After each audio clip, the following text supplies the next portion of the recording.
Hello traders, we're back with one more setup. The pair is AUDJPY. So let's talk about it. Let's check the date and time first. So let's refresh it, and currently it is 10:20 a.m. Friday, 3rd of July 2026 in EST.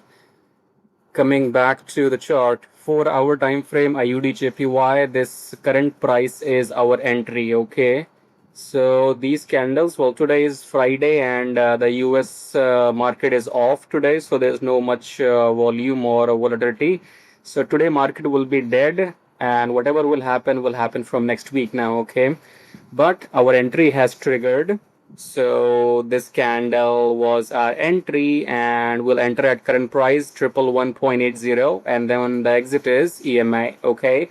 So we're expecting around 80 pips in this trade, 80 plus pips, 80, 82, 85 pips, okay? So that's all about AUDJPY. Enter long and exit here. So whenever that happens, I'll come back and record the take profit video. Till then, see you again. Alright guys, we are back with our take profit video. So let's check the date and the time right here. So refresh it, and currently it is 9:25 a.m. Monday 6th of July 2026 in EST. I don't remember when did I take this trade, maybe last Friday. I have completely no idea. So I don't know when did I enter, but I entered at this candle, as you can see, around 11180. Okay, so this is where we entered, and I am not waiting until the EMI. So it is gonna go touch the EMI, but I am out already. So we made around 70 pips in this trade. Okay, so 50 plus 20, 70. Yes, so we entered here and we were out here.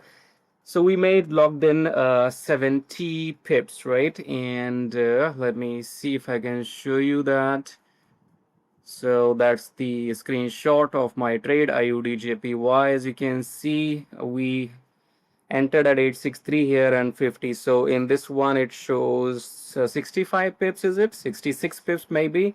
So that's the amount and whatever. Okay, so we are done, right? And if you want these trades before they actually happen, then you can go and join the program somewhere in the video, somewhere in the description below the video. You'll find it says soon like a pro. Go and join the program, help yourself, then only I can help you. Till then, see you again.